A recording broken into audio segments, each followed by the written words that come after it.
Hey everyone, welcome back to 22 Panels. This is the podcast that aims to examine, explore, and elevate the medium of comics. I am Tyler, and across the desk from me today is Tad. Hey Tad. We're live. It's like I could reach out and touch your beard. It's a little weird. Yeah, we're live. This is awesome. I mean, we're not live. We're still recorded, but but we're not over the interwebs, so you can't make any cool noises. I know. That's almost a shame. I know, and it feels weird not to have my headset on because we're in the same spot, but my headset has a delay to it. I mean, I don't even know what to say. It just feels weird. Yeah, no, it's closer than we've ever been because when we did our last in person, we were across a long dining room table. Yeah, we were at my kitchen table together. So we were like 10 feet apart. Mm-hmm. Now, if I want to like hit the things on your desk, I can. Yeah, it's that's an old toy that you're playing with that my son had. I don't know. Yeah.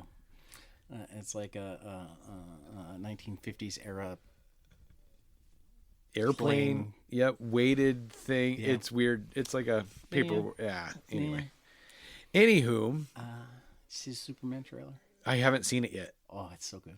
Is it? It's got crypto. I've seen. You know what? It's got crypto. I have seen it. I didn't know if there was a longer one. The crypto one that I've seen it was just a quick thing where Superman's laying in the snow, and crypto runs up.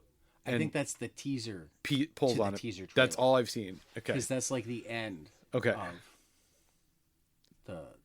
the regular one. Okay. Yeah. Interesting. Yeah. Lots of cool stuff going on. That's cool. Lots of cool stuff going on. That's cool. What? I'm kind of excited. Yeah. Which is weird because like getting excited about DC movies is not something we normally do. No, but it looks good. James Gunn, I trust. Yeah. And it doesn't look like they're trying to retell the origin, which is good. My brother brought that up the other day when we were talking about it. He said, "Do you think it's going to be just a retelling of the origin?" I said, "I hope not. We've seen that so many times. We've seen it. It's done." Yeah. He knows that we know, and if we don't know, we've got a million ways to go find out. Right.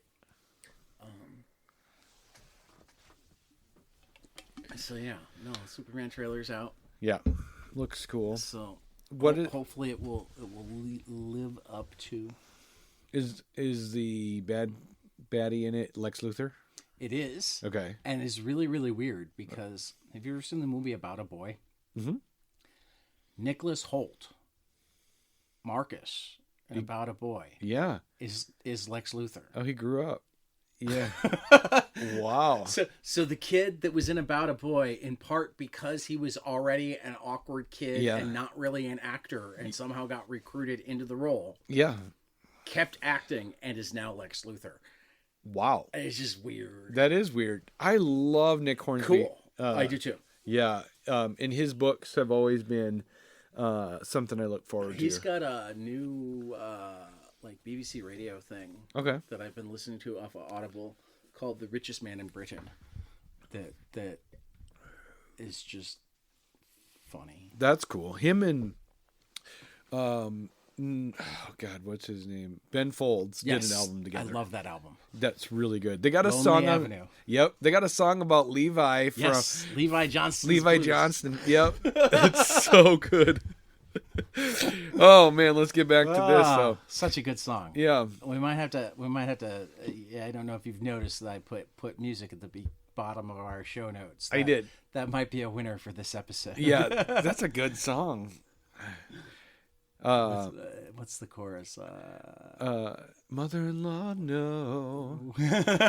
Right, because his mom's gonna be VP. She was the VP nominee. Right. You knocked up the VP nominee's daughter. Oh man, that was funny. But anyway, I'm a fucking redneck. Yep. Live to hang out with the boys. Shoot some moose. Kick some ass. Oh man, that's so true though. He had no idea that his mother-in-law, soon to be mother-in-law. I don't think they actually ever got married. They didn't? I don't think so. Well, it was hilarious. But I'm not certain that he didn't find out from the press that he had a child on the way. Yeah. Well, it sounds like he found out from the press that weren't actually even dating. It was more of a hookup. Yeah. Crazy. So, in other news, Popeye and Tintin will enter the public domain. Oh, that's cool. Week. Like with Mickey Mouse last year. I guess Mickey Mouse was Mickey Mouse last year or 2 years ago? I think it was last year. Okay. And Winnie the Pooh last year.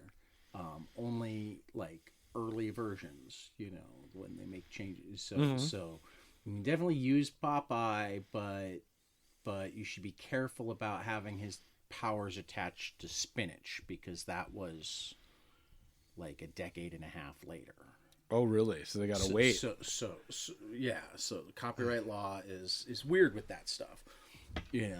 So kind of like last year, it was only the Steamboat Willie version of Mickey, and I think there's actually even some new Mickeys that are going into the public domain. Oh, I suppose that would make sense as they come of age. New versions of Mickey Mouse entering public domain. Would be the Carnival Kid, which marked the first time the character spoke. His very first words are hot dogs, hot dogs. And then he didn't wear white gloves until 1928. Wow. But next year, in 2025, we get the version of Mickey Mouse with the signature white gloves in the public domain. Okay. So, in 2024, we got the Steamboat Willie. Right. Yep. Right. Okay. So, and of course, there are already horror movies in production for Popeye. Mm-hmm. Because they're always the first ones to jump on the public domain stuff. Yeah. But it'll be interesting. The Fantagraphics has been reprinting the old Thimble Theater stuff. So Popeye's already been making a little bit of resurgence. Possibly because going into public domain, there are also real creators that want to go really study it, because then they're allowed to actually do stuff with it. So right, we'll see what happens. Cool. And then good news, at least for the moment. A federal court struck down the law that would have put booksellers and librarians in jeopardy in Arkansas. Section 1 of the law, known as Act 372, would have made furnishing a harmful item to a minor a misdemeanor punishable by up to a year in jail, while Section 5 established a new procedure for handling book challenges in public libraries. Both sections were struck down. Section 1 violating due process, Section 5 violating First Amendment rights. This is an incredibly good ruling. Unfortunately, the governor and attorney general have already indicated that they will be appealing, and you never know what will happen if it makes the Supreme. So that's crazy. It's nice to know that there are some judges out there that think that we shouldn't jail people for making books available. The question is whether the highest judges in the land will agree with them. I wish it wasn't a question. It would be great if it wasn't a question. No kidding. But I just drove by all sorts of Trump signs from people who don't realize exactly how much their lives are negatively affected by Republicans, right? Who champion for-profit healthcare, which is why you don't have any nearby hospitals because there aren't enough people around. Who champion for-profit communications, which is why until the Biden Infrastructure Act, you didn't have any high-speed internet. Right? I agree. Who champion education, which is why, well, the Trump people don't champion. I mean, it's been the interesting Schadenfreude this week. Uh-huh. Have you seen that Elon and Vivek are at war with the white part of MAGA, Okay. Over which immigrants are okay. Yes, I have seen that. And I suppose they are going to... Vivek actually using some of the same language regarding Americans that Americans like to use regarding black people. Yeah. Apparently, it's only about feelings when it's aimed at black people. Right. And when it's aimed at white people, it's... something else. I don't know. Yeah, but no, he essentially said, we need to be able to import Indians and Asians and whatnot because you have a mediocre culture that only, promotes sports stars and jocks and whatnot and beats up on the coders.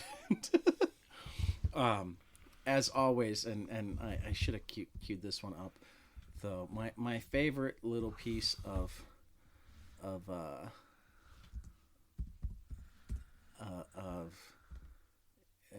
Schadenfreude this week. Okay. Comes from the Status Quo blog, his Skeets and Giggles. Actually, to be fair, comes from the country of the Netherlands. As some people are aware, and those who aren't, I almost am jealous because I've actually been trying to be less aware, just for my own mental health. But, darn it, it's per Andy Borowitz. Okay. Okay, so this is just funny. Okay. Rather than true. Would have been so awesome if this had been true. Sure. But Borowitz is hilarious. Yes. After rebuffing Donald J. Trump's hypothetical proposal to purchase Greenland, the government of Denmark has announced that it would be interested in buying the United States instead.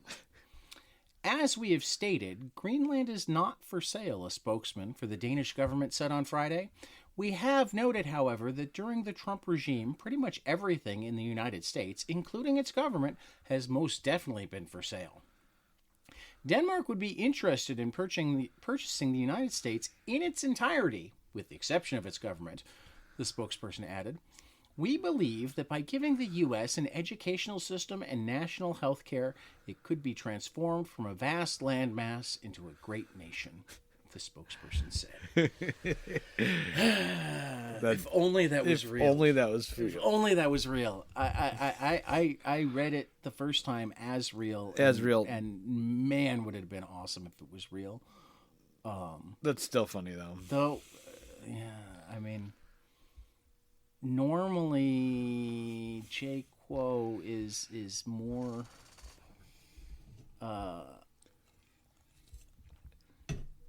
And this is the Sheets and Giggles or Skeets and Giggles, so you know, it's the lots of jokes, but and Andy has been doing a little bit more actual reporting, so I might have to look into that some. Definitely, but still funny though. What do you got here?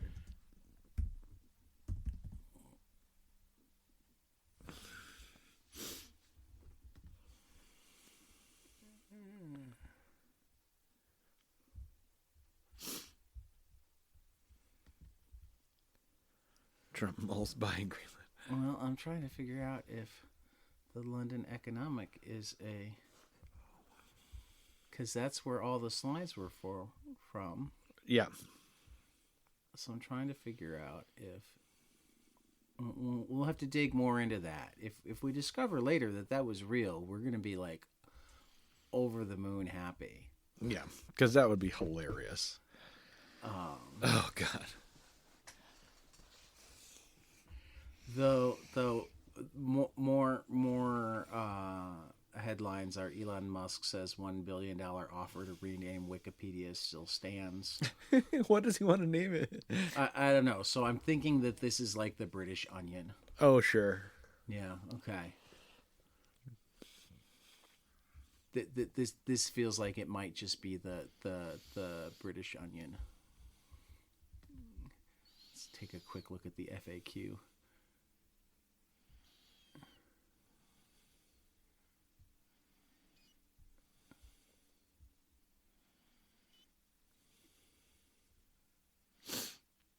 Is London Economic a real newspaper? Established in two... I mean, quasi-real? It might be. Well, there will be more research to be done before next week. Yeah, that's enough of the podcast dedicated to it. Let's talk some comics. Yeah, new to order. Yeah. Some more Absolute books. Why don't you tell us about them, Tyler? Sure. First up is Absolute Flash from Jeff Lemire and Nick Robles. They speed into the Absolute universe without the mentor, without the family, without the Speed Force. What's left is the Absolute Scarlet Speedster. This will be in stores on March 19th. I'm going to jump in right here just to say that friend of the podcast, Andrew Aiden, also penned a Christmas Flash story that's up on DC Infinite. Oh, that's cool. Now. That is, I think it's a vertical comics, and there will be more coming later this year. I think the title is Tastes of the JLA. So in the story, Flash bakes cookies. That's cool. Yes, that's funny. It's hilarious. That's really funny. Hilarious. I encourage anybody with a DC Infinite subscription to go check it out. Definitely. All right. Let's see. What's next? Oh, yeah. I still have the job of moving stuff, even though you're here. Absolute Green Lantern. It's throwing me off, man. I know. This is weird. Absolute Green Lantern from Al Ewing and Janoy Lindsay. They get cosmic in the Absolute universe with the core. Without the ring, without the willpower, what's left is the Absolute Green Lantern.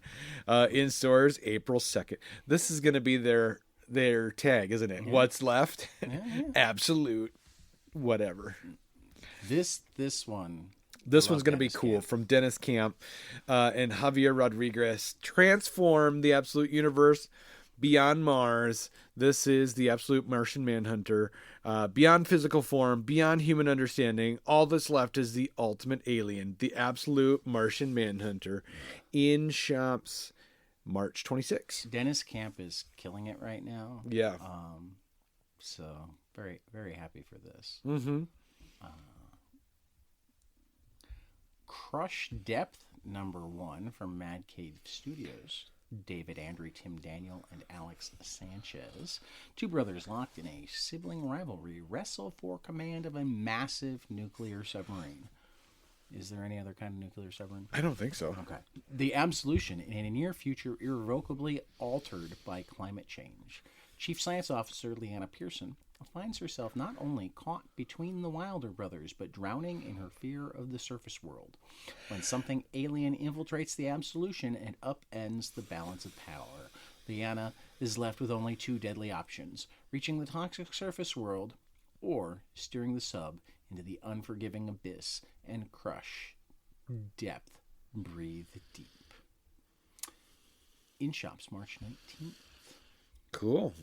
Mad Cave continues to do really awesome looking stuff. Yeah, Mad Cave is really cool. Another one that I'm really looking forward to, also from Mad Cave, our friend of the podcast, Chris Condon, with his first Mad Cave book, Far Down Below, in the summer of 1983, which I'm told will be important. Teen friends Mike and Brian seek escape from rainy day boredom by exploring Brian's abandoned family home, a notoriously haunted house. What they find below their sleepy eastern Pennsylvania suburb will unlock the doors to adventure and danger. In shops March 26th. So this is Chris's birthday present to me. Nice. 25th is my birthday, but you know. Yeah, it's close. It's close. Here you go, Tyler. All right. The Invincible Universe Battle Beast #1 from Robert Kirkman and Ryan Otley and Annalisa Leone.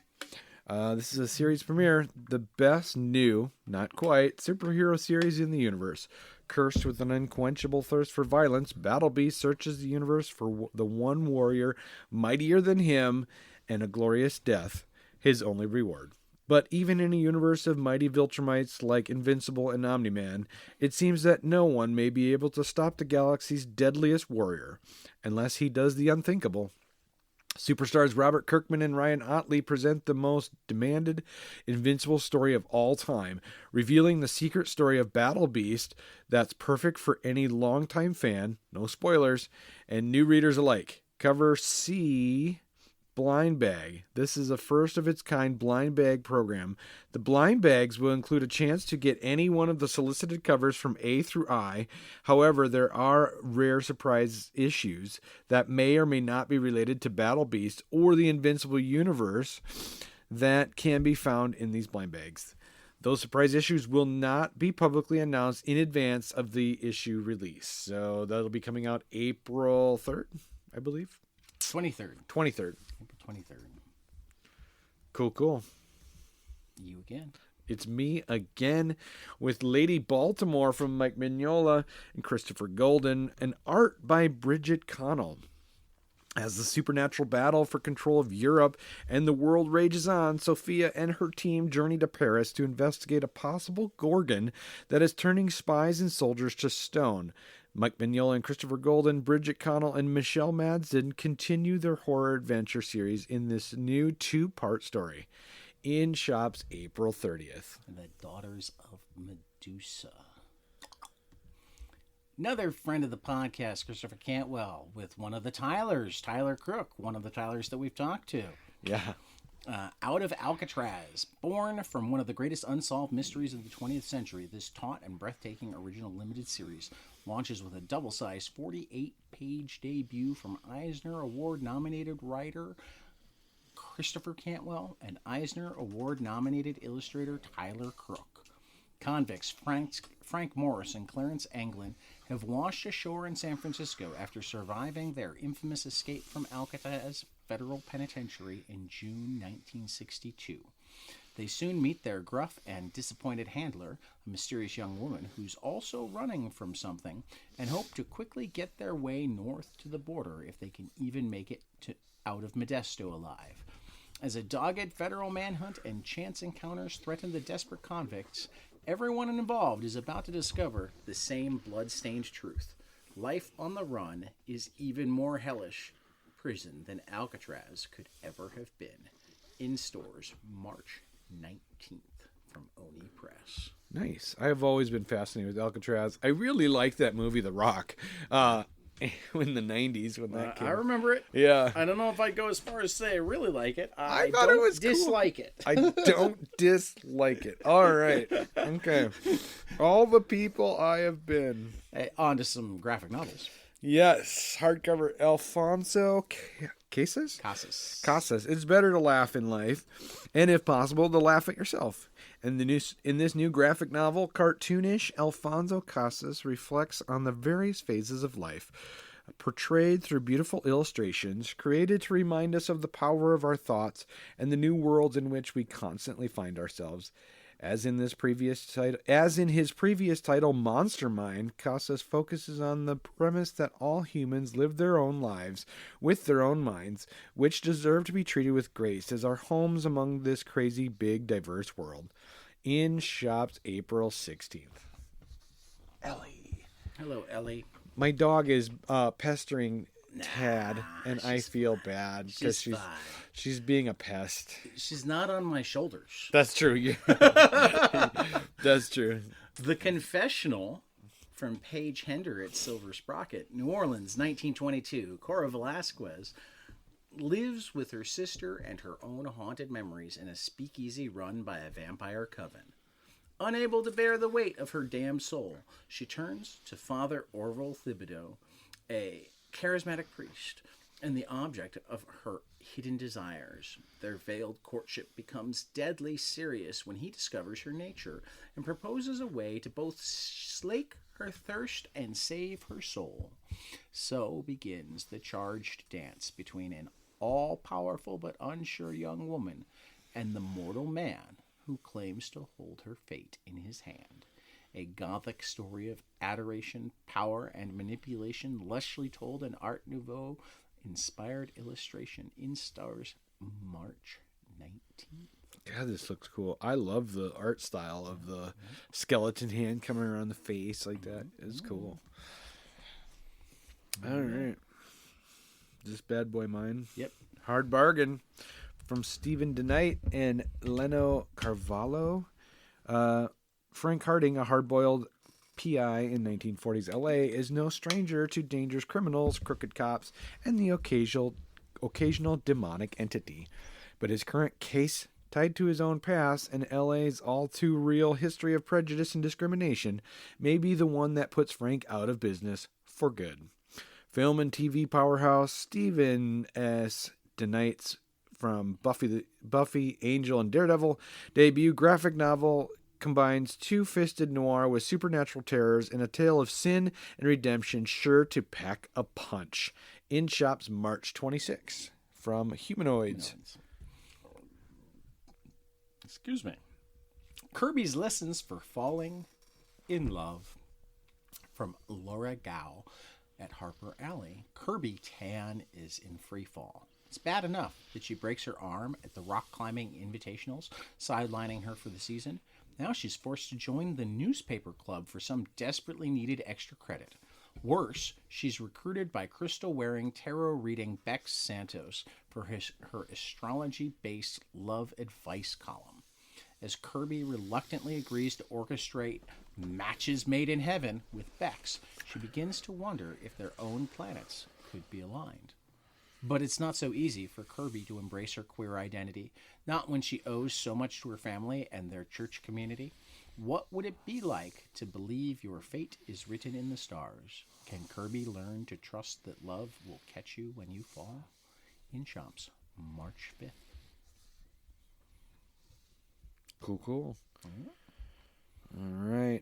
So this is Medusa and Perseus from Andre Brainbauer. Was Medusa a monster? Was Perseus a hero? Andre Brainbauer explores the famous mythological tale in his debut graphic novel, telling the story from two differing perspectives. Abused by a god and cursed by a goddess for her indiscretion, Medusa is subject to cruel circumstances. Perseus, still a child, is a plaything of the powerful. Featuring a unique storytelling device, Medusa and Perseus is read from both sides, offering parallel points of view before the characters' legendary clash when they meet in the middle. This is going to be in shops April 30th. I love that kind of Greek mythology. Yeah. This is going to be really cool. Ablaze keeps up in their game. Mm-hmm. Season of the Roses from Chloe Wary at Fantagraphic Books. Dazzling to the eye, Seasons of the Roses is at once a deeply felt coming-of-age story and an inspirational rallying cry for young women living in a man's world. Barbara has big goals. As the fiery captain of her U19 soccer team, the Rossini Roses, she's determined to win a championship before graduating high school and leaving the grungy Parisian suburbs in the dust. So when her club threatens to divert their funding to the men's team and forfeit their season, she's devastated. Banding together, the Roses come up with a long-shot plan. Battle the men's team in a winner-takes-all match. Do Barbara and the Roses have what it takes to save their season? Inspired by the author's experiences, Season of the Roses is an authentic portrayal of a teenager at a crossroads. Her dazzling illustrations drawn in colorful felt-tip pens encompass the thrills of playing soccer as well as the angst of navigating life off the field. In Season of the Roses, soccer isn't just a game. It's all about self-discovery, making bold choices, and standing up to sexism and injustice. In stores, March 26th. Cool. That's a unique cover. Yeah. You know what I mean? It's not your traditional comic book look. No. Well, Fantagraphics is always looking outside the box. Yeah. And it says right in here that like it's all made with felt tip markers. Mm-hmm. It's a really interesting cover for sure. Yeah. Do you have the next one? We are into our collections. Yep. And yes, I do. Grommets from Rick Remender, Brian Posehn, and Brett Parson at Image Comics. Two outcast best friends navigate the Sacramento suburbs of 1984, where they find a home in a skateboard culture and punk rock. Grommets is both an authentic look at 80s skate culture, a snapshot of the generation that turned skating into a worldwide phenomenon, as well as a heartfelt coming-of-age story following two friends from troubled homes, navigating their damage in an era when no one cared. The series title sprints from skater slang. A grommet is a commonly used term for a young up-and-coming skater or surfer. Since the 60s, it's been used to describe the next generation of kids who, with youthful exuberance, love the sport but want to put their own spin on it. Perfect for fans of John Hughes' Brat Pack teen movies, Freaks and Geeks, and Dazed and Confused. In shops, March 12th. It looks awesome. I never read it. I read it. I should have. I read it. Very, very good. All right. A Legacy of Violence by Cullen Bunn and Andrea Moody. When Dr. Nicholas Shaw joins a humanitarian medical outfit in Honduras, he hopes to recover from a recent traumatic event and help those in need. However, something sinister has followed Dr. Shaw. Something evil that wishes to put his medical skills through a ghastly gauntlet. With bodies piling up, the doctor must battle with his family's past, medical abominations, and a serial killer on the loose. Can anyone make it out alive? A Legacy of Violence collects the entire 12-issue maxi series by the Masters of Horror, Cullen Bunn and Andrea Moody. In shops March 5th. Cool. From Mad Cave. Here's another big one. Mm-hmm. The definitive expanded edition of the classic Moon Shadow from J.M. DeMatteis. I've heard it both ways. Mm-hmm. John J. Muth, a romantic, unreliable narrator, leads us through his interplanetary coming-of-age story. Known as America's first fully painted graphic novel, this poetic, philosophical, and Kirby and Eisner Award-nominated Moon Shadow receives a new softcover treatment, enhanced with a new painted cover by John J. Muth and an expanded bonus section featuring concept art, early notes from the creative team, and script pages from J.M. DeMatteis. This influential, timeless fairy tale for adults also includes the Farewell Moon Shadow illustrated novella, with gorgeous watercolor artwork by John J. Muth and contributions from Kent Williams, Kevin Nolan, and others. In stores May 7th. Have you read this? No. This might be another one for us to do. And okay. I don't think it's one that we should do in a week either. Sure. It's almost one that would be worth doing issue by issue. Sure. I want to say it was a 12-issue thing. Because I want to say it predates. I think it predates Sandman. Probably. I want to say that this is the same way the 85 to 87.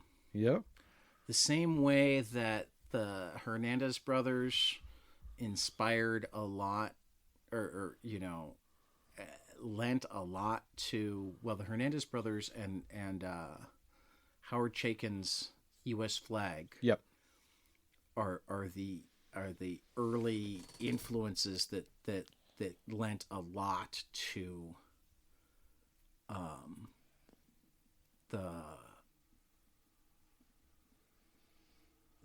Watchmen, yep, Dark Knight, that era. Returns, that sort of thing. Moon Shadow, I think, was a major influence on Vertigo. Sure. The entire line, yeah.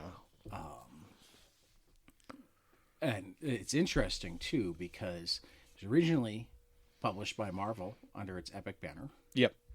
It was republished from 94 to 95 in individual issues as one of the first Vertigo miniseries. And that's also where the Farewell Moonshadow one-shot was published. Yeah. And then it reprinted the hardcover at Dark Horse. So it's been all over. It's one of the original, like, very creative owned or creator owned works as well. Sure. The art's just outstanding. I have a lot of the original issues because anytime I come across one in a bin, I'll pick them up.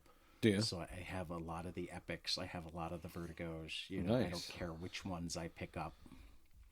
It's like if I see Moonshadow in a dollar bin or for less than $5, it's like gotta grab that.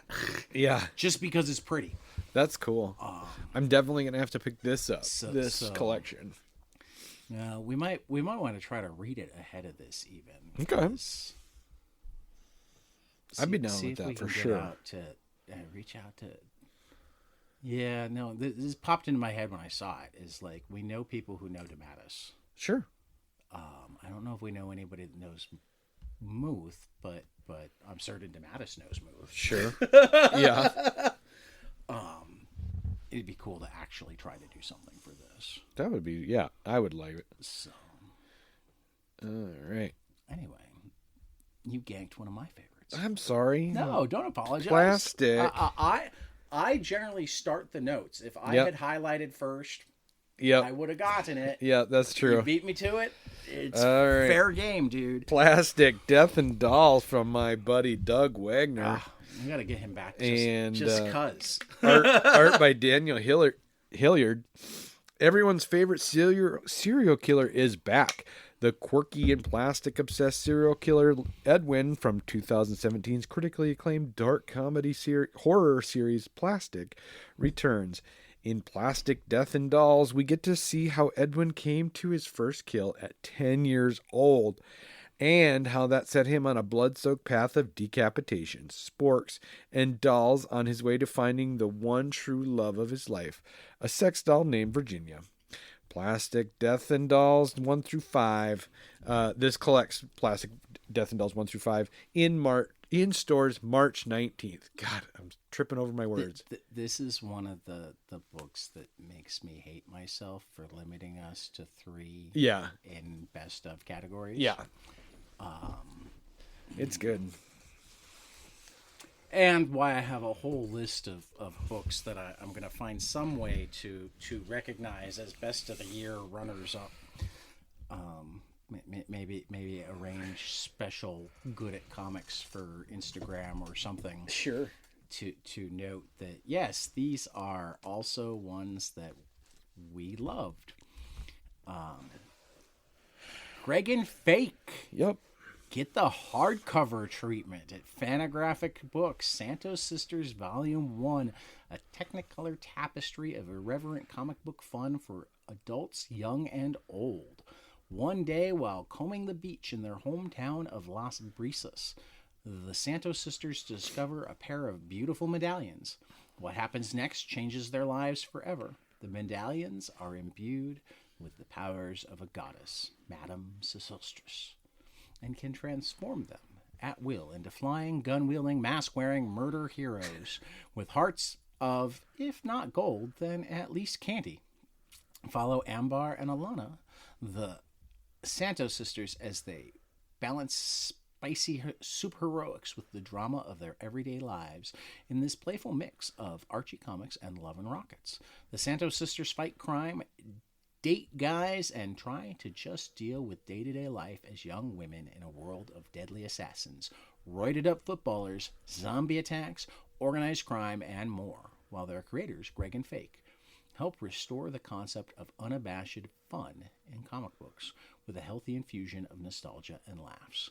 Collecting the first 5 issues of the charmingly weird and weirdly charming hit indie comic book series. Note, the book is published as a jacketed hardback. The jacket is a clear acetate printed with the image of the sisters in their superhero costumes. When removed, it shows the sisters in their everyday outlets. That's cool. It is, isn't it? That's going to be really cool. I am all over that, and it comes out March 12th, so that's how long we have to actually get on top of our game and finish recording at least the first 5 Santos Sisters audio. Yep, we got to do it. I know. No, that's on me. I'm the one that fell off the recording. Right. Yeah. Yeah. Here you go. All right. Trinity Generation S. Trade paperback. Sensational stories of Wonder Woman's daughter Trinity and her closest friends, the Super Sons. From 4-year-old Lizzie Prince tormenting babysitters Damian Wayne and John Kent to an adult, Trinity finally taking her place as her mother's successor alongside her generation's Batman and Superman. It's a saga that spans decades and light years in adventures that set the stage for Trinity's upcoming series. This collects stories from Wonder Woman 800, 3 through 6, 8 through 13, and Trinity Special number 1, and Trinity's World's Finest Special number 1. These stories have been so good. Right? I mean, Wonder Woman has been so good, period. Right. But I'm going to have some surprising things to say about Wonder Woman this episode. And what put it over the top was these stories. Right. Well, anyway, this is from Tom King, Balin Ortega, Daniel Sampier, and Kari Randolph. Mm-hmm. Yeah, this looks really cool. In stores May 6th. May 6th, yep.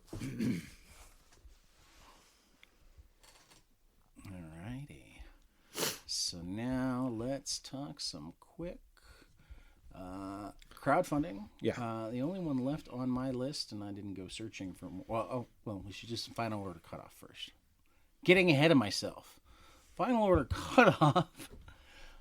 Blood Train from Adam Glass and Bernard Chang from Ninth Circle Image. Lenore, The Time War #1 from Roman Dirge at Titan.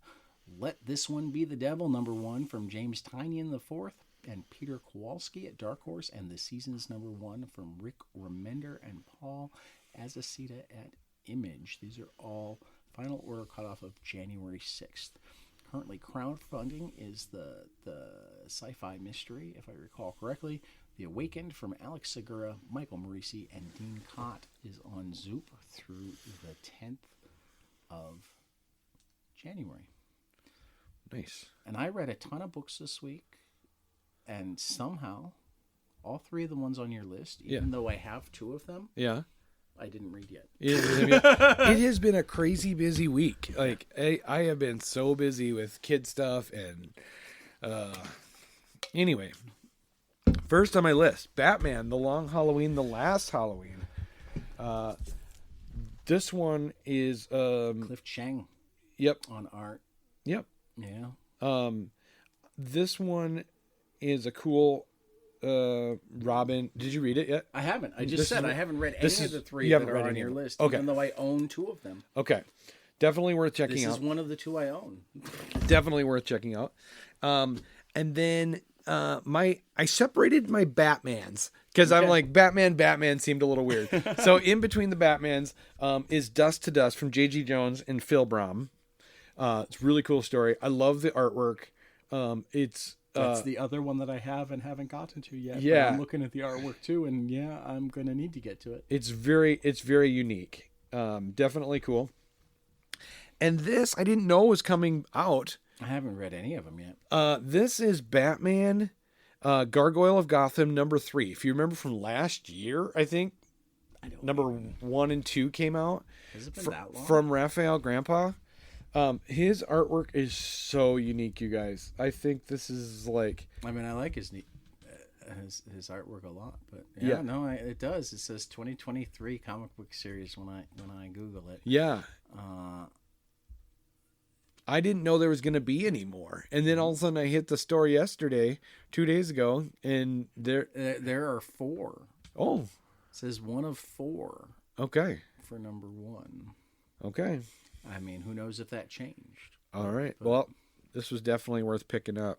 Yeah. I haven't read any of them yet. I was waiting for it to be done. So I'll have to check that out. Yeah. At some point. In one of those rare weeks where like the books that I hoped would be spectacular are also my amazing books. Yeah. With their order kind of mixed up a little bit because, oh my God, is Spencer Ackerman killing it on Iron Man.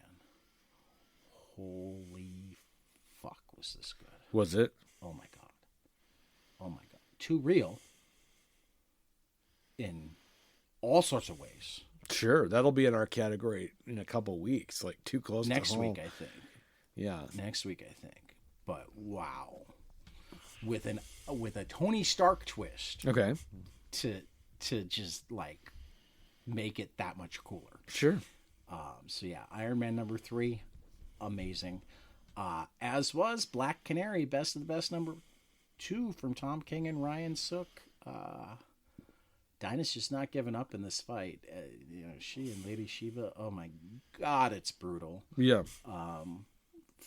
Fun to hear the voice of our buddy Johnny Suntress. Yeah. Yeah. Also amazing. Kelly Thompson and Hayden Sherman continue to just knock it out of the park with Absolute Wonder Woman. These Absolute. Are these going to be ongoing? I think that's the plan right now. Okay. Is the Absolute universe is kind of like the Ultimate Universe on the Marvel side. So, yeah. I'm enjoying Absolute Batman a lot. I've been not keeping up with the Batman and Superman as well. Sure. But I haven't disliked them. And the Wonder Woman's just been amazing. So, how far did you get in One Piece? One Piece, I got to where you were last week. I'm at 337. And I finished the next volume. The whole next volume, right. So I'm at 346. Okay. So, have you gotten to the attack on the mayor? Yeah. Yeah? Yeah, I think that was in the previous. Okay. Have they accused people yet? Yes. Okay. Yeah. So what are your thoughts? It's tough. I mean, Nico Robin's been an interesting addition to the crew to begin with. Right. I mean, I think we commented at the time that it felt really weird that she went from trying to kill them to, oh, sure, be on our crew. Yeah, come on in. And I think it's telling of the type of person Luffy is, that even given that background, that he's willing, he absolutely believes that she's innocent. Yes, he's willing to give her the benefit of the doubt. It's just the type, like you just said, he's just the type of person he is. Once he sees the good in you, like, you're good until you show him you're not good, and even then he's going to show you how you're good. Yes. He's the one that inspires you to betterness. Yeah, agreed. I mean, I think the unenlightened would call it naivety, but I think it's not. I think it's a kind of confidence and belief in not just himself but the world. Yeah, that you don't see very often, and I think if we saw more of it, we'd live in a better place. Be better off for sure if we were more like Luffy. Yes, some of it is being naive. He is. Yeah, but some of it. I don't know that he's not acknowledging. I don't know that he doesn't believe that they could be bad. Yeah. I think that it's like, I can handle it if they're bad. Mm-hmm. But I'm going to give them a better opportunity to be good. Sure. It's not like he loses fights. Yeah. It's not like he's so naive that, like... You're right. Yeah. He's getting his ass handed to him. Right? I don't think it's naivety. I think it's... I believe in you. Do you think he cares that the rest of his crew looks at him like, oh my God, dude? No. I think he's trying to... I mean, I think whether he's trying to or not, like, the essence of his character is he wants to inspire them too. Yeah. I mean, think about it. Every member of his crew started out wanting to kill him. That is true. They all did. I mean, every member of his crew started out as an adversary. Uh-huh. With different levels of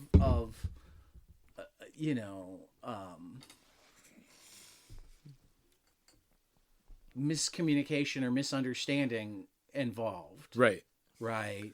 And sometimes no miscommunication or misunderstanding. Just like once they got to know him, they were won over by him. Yeah. Yeah, I think this is like, in a world that values what was the line I heard? I feel like I heard it in a movie recently. Okay. Shoot first and ask questions never. Okay. And ask questions never. Right. Might have been in a comic. It was like, and it was a line referring to like American gun culture. You know, shoot first and ask questions never.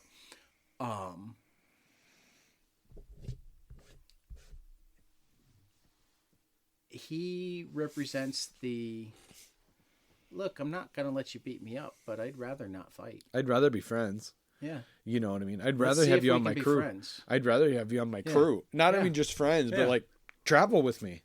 Let's find this One Piece. Yeah, let's be friends and partners rather than fighting. Yeah. You know, I think it reaches a truth that a lot of people have trouble with, is one of the cores of the division in American culture right now. Sure, yeah. The idea that strength is found through violence. Yeah. Luffy can do violence. He can do violence great. I don't think Luffy views that as his strength. No. I certainly don't think the story itself shows it to be his strength. Yeah. He's like Squirrel Girl, right? Yeah. Where she's the unbeatable Squirrel Girl because she will talk through Galactus, right? Yep. She'll bring, you know... She and Galactus become friends, and that's how she saves the Earth. That's how she does it. You know what I mean? I agree. Luffy will go out of his way to be the pacifist, but he can step up. When don't mess with him. I mean, also like Squirrel Girl. I mean, she doesn't fight, but like, if she has to, she'll have like 1 billion squirrels holding you down. Right. True. I mean, she's not without resources when she needs them. When she needs them, yep. So yeah, no, I like have a deeper appreciation for that as we go through, and I'm going to be really interested to see your take on this next volume. Okay. Because there are elements of that are really put to the test here. Okay. And going into the next volume, I don't even know exactly what the resolution is. I just know that like the elements of that are what really this next volume or two are about. Sure. Can't wait. I'm looking forward to it. Looking forward to that. So, yeah. Well, this is what I've been looking for. We've been reading One Piece for at least 21 weeks. I haven't gone back to check to make certain that I like haven't really skipped one. This was at least week 21. Wow. I'm just looking at our rundown here. And again, I think it's way more likely that it's been longer than that. Okay. Because I forgot to update one. Okay. I haven't gone back to... At some point, I'll go back and like actually... Go back, because... oh, wait a minute. We went 20... Or we went 12, 12, 12. That's weird. 21 weeks at least. At least, because, I mean, that's almost 6 months. Yeah. Crazy. Well, and we did. We started in, I think, June or July. Okay. Yeah. Wow. Time flies. I did notice while I was going through old show notes to figure out my best of the year. Sure. So we had three categories today. Best on the big ones. Yeah. We decided to start with the big ones. Ones. It's more fun to do the quirky categories later. This is the one people came for. These are the big ones. Sure. I've been looking forward to this. So my question, you decided that we were actually ranking. Do you want to start at number 3? Go 3 to 1, or just rattle off? Let's start at 3. Do you want to go back and forth, or? Yeah. Okay, so we'll go back and forth. I'm going to tell people right now, show notes, I'm not going to rework it. They're going to be 1, 2, 3. Yeah. Because show notes are allowed to be... If you're looking at the show notes before you listen, then you get the spoilers. Yeah. So, yeah. So, best ongoing. Should we flip a coin to see who goes first? No, you go. I go first. Yeah. My third favorite ongoing, and it's amazing. I love an era that I can live in where this is my third favorite ongoing, and where one of your ongoings I've heard great things about and need to catch up on, but haven't read at all. Right. And two of them were ones that like were in real consideration along with like a dozen other things. Yeah. Like, what's the furthest place from here? Didn't make either of our lists. I know. That's That's crazy. an amazing book. That's crazy. So my number 3 ongoing series got its second arc this year. Black Cloak from Kelly Thompson, Meredith McLaren at Image. I love Meredith's visual storytelling. I love Kelly's sense of humor. I love a good mystery. I love a good finding oneself tale, and like this has all of those. Yeah. You know, I love the first volume of Black Cloak. I'm liking the second one just as much. Black Cloak from Image Comics, Kelly Thompson and Meredith McLaren is my third best ongoing series. This is the one that I suspect you haven't read yet. I haven't yet. So it's Ultimate Spider-Man. Particularly with our buddy Chris Condon picking up on Ultimate Wolverine. One of my goals for this week is to read some of the Ultimate Universe. Yeah. Acclimate myself to Sure. it. Well, start with Ultimate Spider-Man. That was my plan. From Jonathan Hickman and Marco Cicchetto from Marvel. I suspect that these Ultimate books are going to cross over at some point soon. I hope not too soon. Yeah, the Ultimate X-Men book, although I've been reading it. Oh, you mean Ultimate books cross over with each other? Yep. Okay.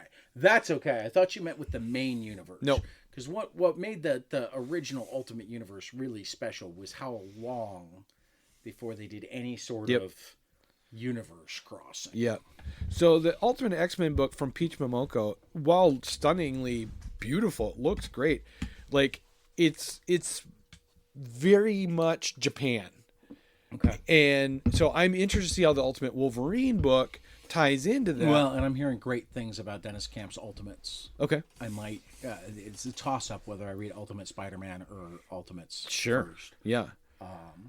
Because Dennis does great work, and that's the one that's getting like the most press in the most places, and apparently death threats to Dennis. Really? Yeah, there was a story about that at one of the sites I was looking for news. Wow. Not credible ones that he's mostly laughing about. You know, but somebody put his wife and a stock footage of a gun with claims that he knew where to find her, blah, blah, blah, into a social media post recently.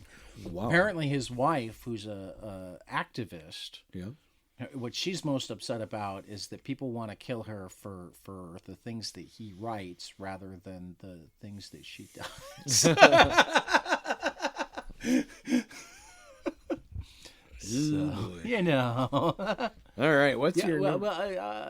tell me a little bit, because the Ultimate Spider-Man has that twist, right? In that, like... He does not become Spider-Man, because if you remember in the original Ultimate Universe, that universe was... a different version of the main universe, where he was still, like, bit by the spider, immediately became Spider-Man. Yep. It was more a condensation of all of the other tales. Yep. But this one, he starts out as an adult, doesn't he? Yeah. Yeah, he's an adult. He's middle-aged, and the spider that originally bit him in the original universe was been saved by Tony Stark. Oh. Tony then wants that universe back, and he believes Peter is the key. So he gets this spider to bite Peter to give him the powers. So he wasn't bit at all. Right. Okay. Yeah, and then... This is intriguing. Yeah. So Tony Stark knows about other universes. Yeah, we haven't figured out how. Okay. Yeah, and then the maker, who we know is Reed Richards. Yeah. Yeah, he's the one behind this whole thing. Okay. Yeah. Is he a bad guy or good guy, or do we not know yet? I assume he's bad. Okay. But we don't know for sure. Right. Yeah. Because, like, in the original Ultimate Universe, when he started being called the Maker was when he crossed over and became the big bad. Yeah. Okay. I'm intrigued. Yeah. I'm intrigued. So here we come with what's going to be probably the most surprising thing on any of my lists. Yes. My number 2 ongoing series of the year is Saga by Brian K. Vaughan and Fiona Staples. Mm-hmm. Wow. Part of it is I don't think we got even an entire arc this year. You know, it started late in the year and they wound up having a delay. But it has way more to do with the number one. Saga continues to just be one of the greatest stories ever. Certainly one of the greatest sci-fi comics ever. You know, I mean, if you go sci-fi comics rather than just comics, I don't think there's even an argument. I can't think of another book that I put up there. Yeah. And I've really been enjoying this circus arc, right? Or is it a circus? Wait. Carnival. It's cool. Well, and you know, as heartbreaking as it is, you know, dealing with the mental health issues with Squire is something else. So like, Saga continues to be amazing. Yeah. It just wound up not being my top just book. Not top book, because Minor Arcana is my second choice from Jeff Lemire. Which again, Lemire coming in at 2 for you. Yeah. I mean, if there was a Lemire at 1 as well, that would make sense for me, but there wasn't. Nope. Jeff Lemire has so many series out. This book's great. The fact that he can do this, write and draw. And I love it when he's writing and drawing. Yes. I do too. I feel like he probably did a lot of these because he didn't draw anything, at least publicly, for a while. For a long time. And then Fish Flies and now this. Yep. And I want to say that he mentioned at some point that he's got another volume of Royal City, but maybe he got distracted from that. I don't know. I hope so. I hope he didn't get distracted from it. I hope he's got it. Right. I hope he's got it coming. The timing, though, of you saying "I hope so," was right after. I'm sorry. Yeah, just wanted to clarify for everybody. No, I hope we get to see it. Is what I want. So I wonder if during that time where he was doing a lot of writing for other people and not really putting out anything that he drew, he was still drawing, but just being able to do it at his own pace, and he's being able to release. Because he's also got his memoir coming up this year. That's going to be cool. Yeah, no, Minor Arcana is an amazing book. Another coming-of-age tale, you know. Not really comics are another place to do great coming-of-age tales that aren't actually like coming-of-age. It's not a teenager becoming an adult. It's like an adult finding themselves. Yeah.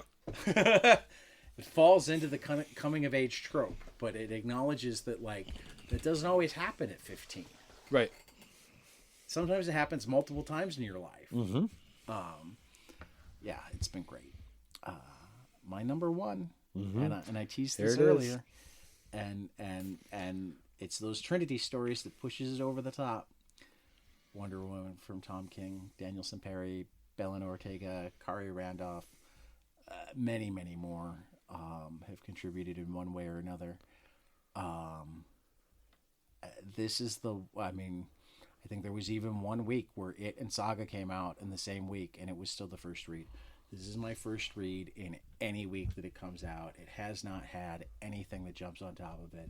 And part of the reason is that, like, the Wonder Woman story is going to get my heart pounding.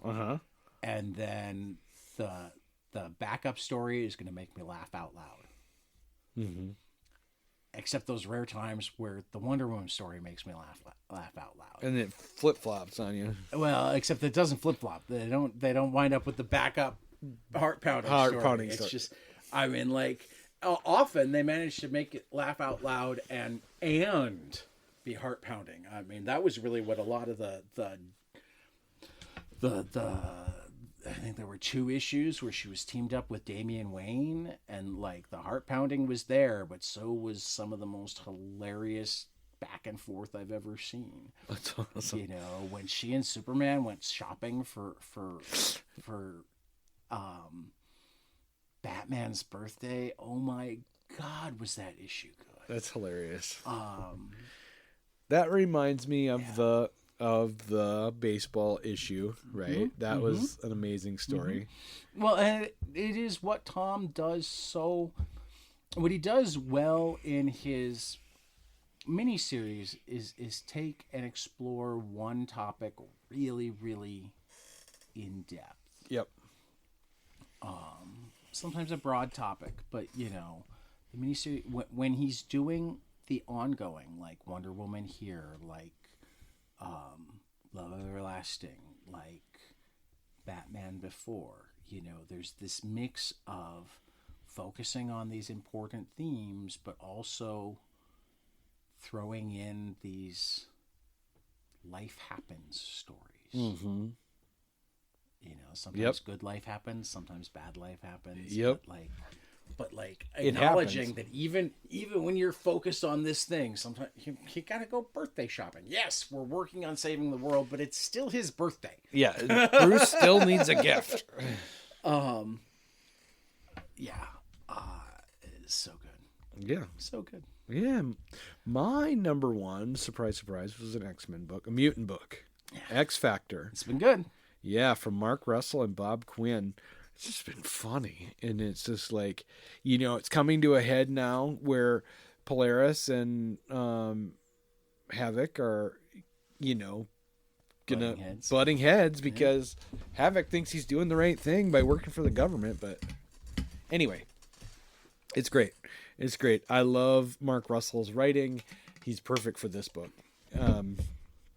But let's get into our best limited series. This was the hardest category, hands down. Yes, I agree.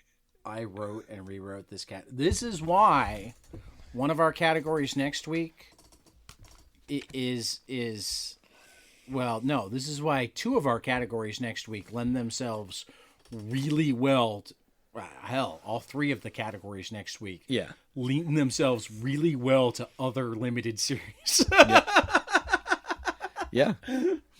And of my 9 picks for next week, 7 of them are other. Well, I guess 6 of them are other limited series. But they work for those categories. Right. So, but they also work in the categories. Mm-hmm. This was so hard. Sure. I mean, this is you know, we could spend a year going over the best of last year pretty easily. For sure. Because of how many great limited series there are. Because of how many great graphic novels there are, which was the second hardest category, and the next one we're going to deal with. My third was an early book this year that I didn't know either of the creators.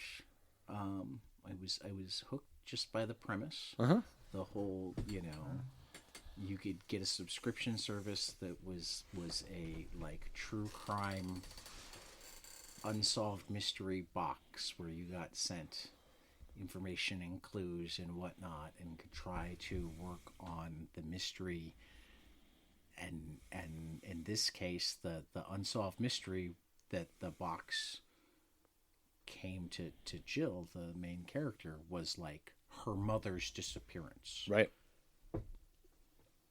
So you're dealing with family issues. Yep. Coming of age issues.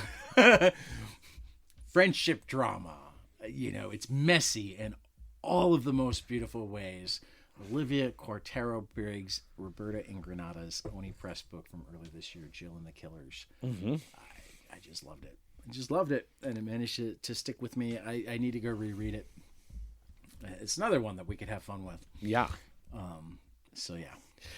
My number 3 for best limited series would be Fish Flies from Jeff Lemire. It was great. It had some of his best artwork, in my opinion. The creature thing. Yeah. Right? Was awesome. Yeah, it was really cool. And the big fish fly. Yeah, the big fish fly. And all the little fish, you could really feel what they were feeling when they'd have to walk across the parking lot and squish all these bugs in to get to the convenience. Yeah, he did sounds really well. Yeah, it was gross. And yeah. So yeah, Fish Flies from Jeff Lemire. Yeah. My number 2, this one came out of nowhere and just grabbed me. Yeah. If you had told me at the beginning of the year that I was going to have a YA book about motorcycle jousting in my top 3, I would have laughed at you so hard it's not even funny. But Fellhounds, sir, is just perfection. Mm-hmm. Again, I'll have to read it. Messy in all those good ways, you know, relationship drama, coming of age, rivalries, oh yeah, the motorcycle jousting that you never thought of, that you needed, that you totally needed in your life. Yeah. Though I'm going to say to any cyclists out there, I do not recommend that we actually create real motorcycle jousting leagues. Yes. I feel like it would be a good way for a lot of people to die in horribly painful ways. So comic book motorcycle jousting, maybe cartoon motorcycle jousting, possibly movie motorcycle jousting. Those are good things. Real motorcycle jousting, let's let that one go. That's the little disclaimer. Yeah, let's not actually do it. It was so good. Fellhound just knocked it out of the park. So good. My second was Plastic Man No More. From Chris Cantwell and Alex Linz. Trying to steal my buddy. It was just You're like, no, he didn't give any Cantwell love on his list. No, it's just like it was I am great. I don't read a lot of DC, but when something comes out of left field like Plastic Man, I'm just like, who writes Plastic Man nowadays? You know what I mean? And then to do it like this. Oh yeah. No, he nailed it. Yeah. He nailed it. And Alex's art was amazing. Yep. I like when Plastic Man's turning into goo. You're just like, ew. Yeah. No, it's hilarious. I want to say, and you know, I have so many conversations with Chris that don't necessarily quote me on this, but I want to say that this was initially turned down. Huh. You know, it was one of those that got circled back to, or he tweaked the pitch or something like that. And it's hard for me to believe that there was any time where somebody looked at this and went, nah, that's not something we want to do. Especially the way the rest of the Justice League treated him was hilarious. Oh my God. Yeah. That was, yeah. Chris does like incidental humor better than anybody. Mm-hmm. I've been rewatching *Halt and Catch Fire* as I go to bed lately. I'm gonna have to check that out. So good. he has just that like sometimes mean, but most of the time like loving or just don't know better. Yeah. Absolutely humorous office patter down pat. Yeah. Yeah, it's a great book. Great book. Tyler's giving you more love than me, Chris. Don't hold it against me. No, it had nothing to do with. I sent presents for the kids. That's funny. All right, what's your number one best limited series? I predicted that this would be the top book of the year when issue 1 came out, and I debated.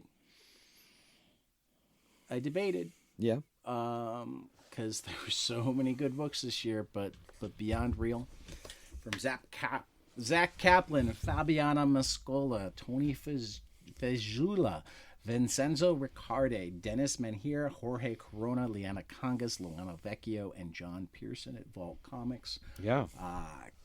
Keeps the top spot. The fact that there were like 7 artists over 5 issues. Simulation theory, inside simulation theory, inside simulation theory, exploring both like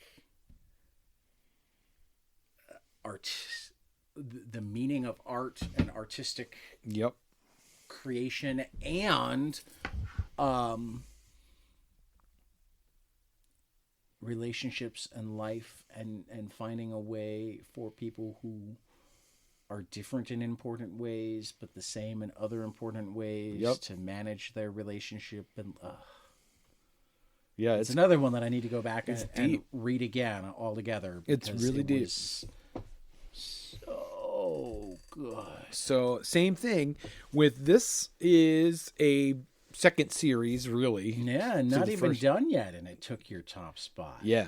Survival Street Radical Left from James Asmus and Jim I love Festante it. and Adelaide At Kusnov. least right now, I liked the first volume more. You did. I did.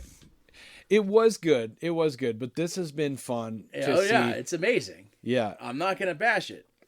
I'm happy that I got you back on the wagon because, like, you were more excited about the first volume and then jumped off after the first book, and I had to drag you back in. Yeah, and so I have to go. I bought it digitally, but I'm gonna have to go back and buy it in issues because I really want to own it. Yeah, you know. No, it's so good. Just the entire using Muppets as the oppressed minority. Yes, it's been good. As Antifa. All at once. No, not like as actual Antifa, as the right-wing fever dream version of Antifa. Yeah, what they think Antifa is. Yes. Totally agree. All right. So that takes us... Have you noticed that? Like on the right, yeah, where they actually have militias and train to do stuff and whatnot. Yep. Hey guys, sorry about that. We got a little snafu with our recording. Tad has now since gone home, and so I'm going to finish this recording on my own. Where we left off was we were at Best Original Graphic Novel. So my number 3 for Best Original Graphic Novel would have to be Mary Tyler Moorhawk by Dave Baker from IDW. It's really awesome. I love the play on Mary Tyler Moore. I think that's really funny. Definitely worth checking out. Tad's number 3 for Best Original Graphic Novel was Punk Rock Karaoke by Bianca Zunzi from Viking Press. Definitely a cool book. I put it on my Amazon list as soon as Tad told me about it. My number 2 for Best Original Graphic Novel would be Karate Prom from Kyle Starks at First Second. This book is just hilarious and awesome. It's a sweet coming of age tale. It says it all right in the title, Karate and Prom. What more do you want? And I feel bad that we're not going to get the recording that Tad and I did for this section, but my favorite thing is Monsters Book 2 from Emil Ferris from Fantagraphics is Tad's number 2 pick. This book, we both loved it. My favorite thing is Monsters is quirky, it's unique, it's fun, it's a totally different spin on graphic novels, and it's basically from the perspective of a 10-year-old girl's journal. It's just really awesome. All right, you guys, time for Best Original Graphic Novel.